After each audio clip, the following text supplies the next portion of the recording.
नमस्कार, face to face programme में आपका स्वागत है। मैं हूं हमवीर सिंह। आज हमारे साथ बातचीत करने के लिए हमारी खास मेहमान है जानवी गंगवानी जी, जो कि आम आदमी पार्टी से नेता हैं और वो अपने वार्ड से चुनाव लड़ने की पूरी तैयारी कर रही हैं। आइए जाने उनसे उन्होंने अपने राजनीतिक जीवन की शुरुआत कब की। मैम, आपका स्वागत है फेस टू फेस में। Thank you so much sir. Ma'am, आपने अपने राजनीतिक जीवन की, सामाजिक जीवन की शुरुआत कब की? मैंने जो शुरुआत की थी वो राजनीतिक जीवन या सामाजिक जीवन सोच के नहीं की थी। अन्ना आंदोलन के बाद जब इलेक्शन कैंपेन हम लोग कर रहे थे 2013 के चुनाव के लिए, तब बस सिर्फ एक चीज़ ही पता थी कि अरविंद केजरीवाल जी को मुख्यमंत्री बनाना है। एमएलए कौन बनेगा, क्या होगा, टिकट किसकी है, क्या नहीं है, इतना ना तो पॉलिटिकल नॉलेज थी ना पता था कुछ, क्योंकि पॉलिटिकल बैकग्राउंड से नहीं हूँ। एक मध्यम वर्गीय परिवार की एक नॉर्मल सिंपल सी लड़की हूँ। तो बस एक ही चीज़ पता थी कि ये आदमी कुछ करेगा, और उनके फेथ पे अपनी नौकरी को उस टाइम तो खैर मैंने छुट्टी ले ली थी झूठ बोल के कि मुझे डेंगू हो गया है और मैं हॉस्पिटलाइज्ड हूँ, लेकिन मैं आम आदमी पार्टी का प्रचार कर रही थी। तो इस तरीके से कुछ शुरुआत हुई कि 1-2 महीने का प्रचार प्रसार करके वापस अपने अपने काम पे चले जाएंगे। तो आजकल की भाग दौड़ी भरी ज़िंदगी में से किस तरीके से टाइम निकाल पाते हैं आप सामाजिक कार्यों के लिए, जैसे कि? नहीं, अब मैं फुल टाइम सोशल एक्टिविस्ट ही हूँ जी। मुझे जॉब छोड़े हुए ज़माने हो चुके हैं, मतलब 5-6 साल हो चुके हैं मुझे नौकरी छोड़े हुए, और तब से मैं पूरी तरीके से सिर्फ आम आदमी पार्टी के लिए ही काम कर रही हूँ समर्पित रूप से।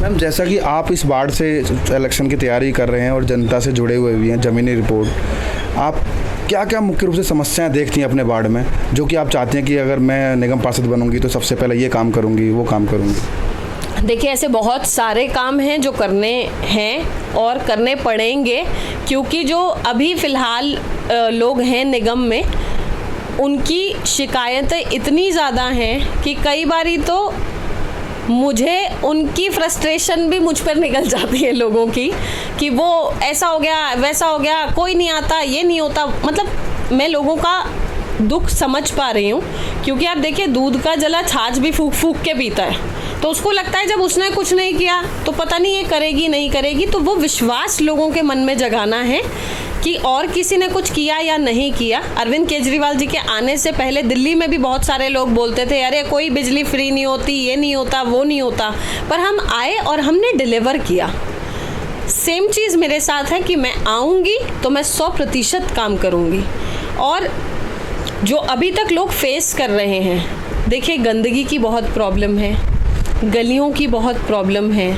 जहाँ अच्छी गली बनी हुई है लेकिन कुछ कुछ चीज़ें रिपेयर करनी है, उस तक को करने में इतना समय, या हर चीज़ पे हाथ खड़े कर देना कि हमारे पास तो पैसा ही नहीं है, हमारे पास तो फंड ही नहीं है, ये सारी चीज़ें ख़त्म करनी पड़ेंगी।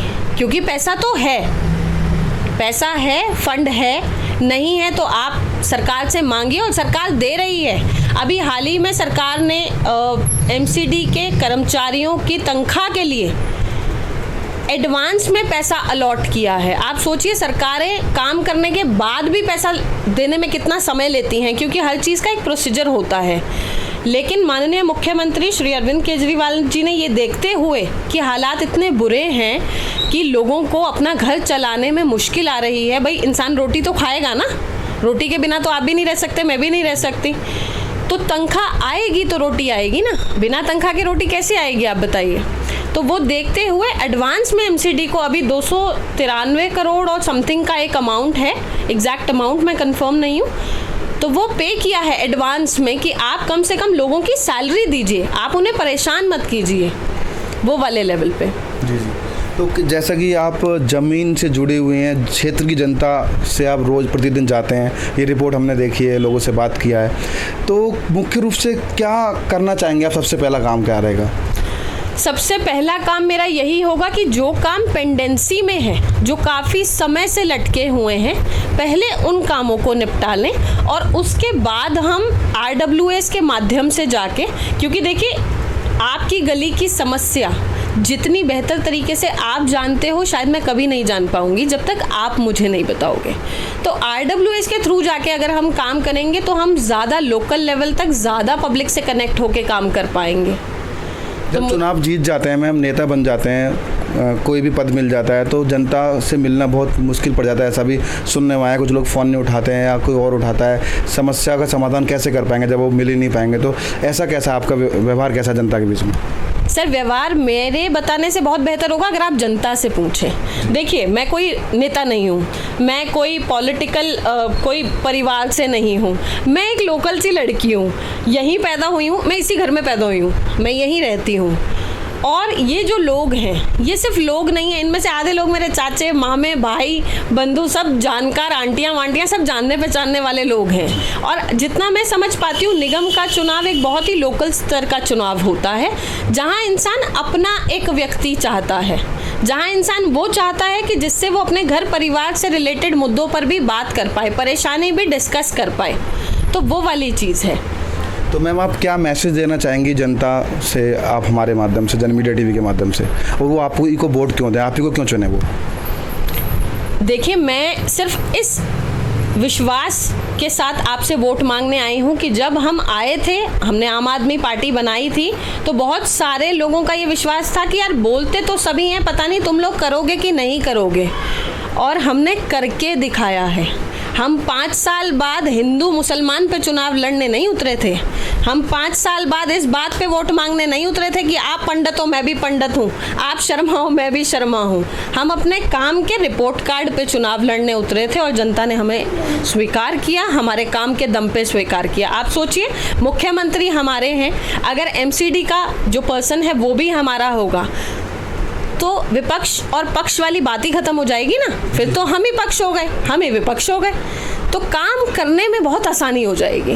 मैम, आपके वार्ड की जनता, कुछ जनता, वैसे तो बहुत कुछ लोग जानते हैं सभी, लेकिन आपने जब से सामाजिक लाइफ शुरू की है तो समाज के लिए, क्षेत्र के लिए ऐसे क्या सामाजिक कार्य किए हैं आपने? मैं बहुत सालों से काम कर रही हूँ, और सिर्फ पॉलिटिकली ही नहीं, मैं एक एनजीओ के माध्यम से छोटे छोटे बच्चों को, यहाँ झुग्गी में मेरा एक एनजीओ चलता है, तो उनको मैं पढ़ाने जाती थी। जब मुझे लगा कि मेरे पास टाइम की थोड़ी सी कमी हो गई है तो मैंने एक टीचर हायर कर लिया, वो उन बच्चों को पढ़ाता था फ्री ऑफ कॉस्ट। और मैं कोशिश करती हूँ, देखिए आपके लिए, मेरे लिए शायद मैकडॉनल्ड या डोमिनोज़ का पिज़्ज़ा बड़ी बात नहीं होगी, पर उन बच्चों के लिए है। तो मेरी कोशिश रहती है कि मैं उन बच्चों के साथ सारे त्यौहार सेलिब्रेट करूं, तो मैं ये छोटी छोटी चीज़ों से अपना प्रयास करती हूं। बाकी अभी लॉकडाउन का समय था, तो पूरे कोरोना काल में मेरे माता पिता एक दिन भी मुझे घर पे नहीं देख पाए।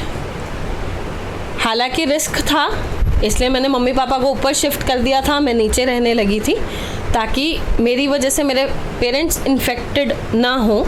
लेकिन उस पूरे दौरान में मैंने राशन से लेके, ड्राई राशन से लेके, बने बनाए खाने तक के लिए, लोगों के लिए मैंने, मतलब जो भी मैं कर सकती थी वो मैंने करने की कोशिश की। चलते चलते मैम, कोई मैसेज देना चाहेंगे अपनी जनता को जो आपको देख रहे हैं लोग? मैं सिर्फ यही कहना चाहूँगी कि काम किया है, काम करेंगे, झूठे वादे नहीं करेंगे, और अपनी उपस्थिति उस लेवल पर बना के रखेंगे कि आपको ढूंढना ना पड़े आपका नेता हमेशा आपके बीच में रहे। ये एश्योरिटी मैं आपको देना चाहूँगी।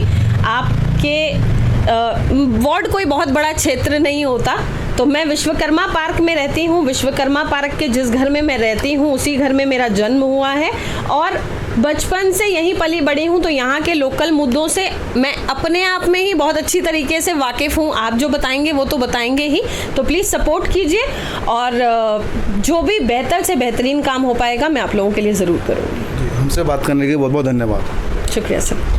तो ये थी आज की हमारी खास मेहमान जानवी गंगवानी जी। फिर आऊँगा नई आवाज़ के साथ, नई पहचान के साथ। देखना ना भूलें फेस टू फेस, जन मीडिया टीवी दिल्ली।